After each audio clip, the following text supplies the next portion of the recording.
শুক্রবার কুমারগ্রাম ব্লকের বারোবিশা পূর্ব চকচকায় আলিপুরদুয়ার জেলা পুলিশের উদ্যোগে জনসংযোগ কর্মসূচি করা হলো।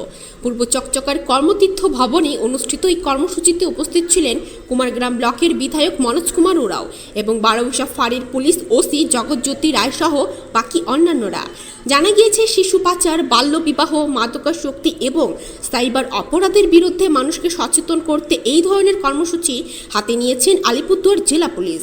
এদিন জনসংযোগ কর্মসূচিতে উপস্থিত এলাকার বাসিন্দাদের কথা শোনা হয়। শিশু পাচার, বাল্যবিবাহ, মাদকাসক্তি এবং সাইবার অপরাধের ঘটনা নজরে এলে তৎক্ষণাৎ যেন পুলিশের সঙ্গে যোগাযোগ করা হয়। সাধারণ মানুষকে এই দিন এই বার্তাই দিয়েছেন বিধায়ক মনোজ কুমার ওরাও এবং বারোবিশা ফাঁড়ির পুলিশ ওসি জগৎজ্যোতি রায়।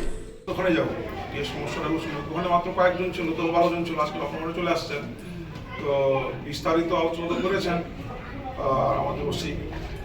যাই হোক, আমরা মোটামুটি সব জায়গায় আজকে এখানে, এরপরে চোরাই মহল আছে, পাকড়িগুড়ি আছে, যেখানে সমস্যাগুলো আছে সেখানে বসবো, অ্যাওয়ারনেস মানে জাগ্রত ব্যাপারটাও করবো।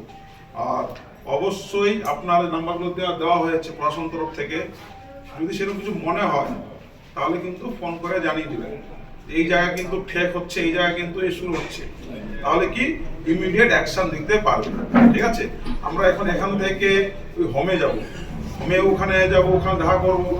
আর অনেক নাম্বার আমরা পেয়েছি, অনেক নাম আমরা পেয়েছি, তাই সবাই জানিয়ে দিও যে যারা যারা এলাকায় করছে তাদের বিরুদ্ধে কিন্তু আমরা অ্যাকশন দিব। এরকম ব্যাপার না করে চলে গেলাম আবার ঠিক নাই, আমরা মাঝে মাঝেই আসবো।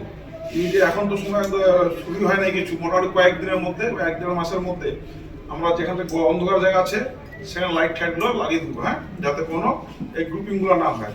এমনি হয়তো খেলাধুলা করতেছে, খেলাধুলা করে আড্ডা আমরা ঠিক আছে, কিন্তু সেই আড্ডা পরবর্তীতে আবার মদের আসর হয়ে গেল বা উল্টো পাল্টা সে তো মানা যায় না। তো এটাও একটু দেখবা, যেহেতু আড্ডার মাসকে উপর বলছে, এফোর্ট করে তোমরা চড়া হয়ে গেলাম, তো সেটা আমরা আমাদের অবশ্যই নজর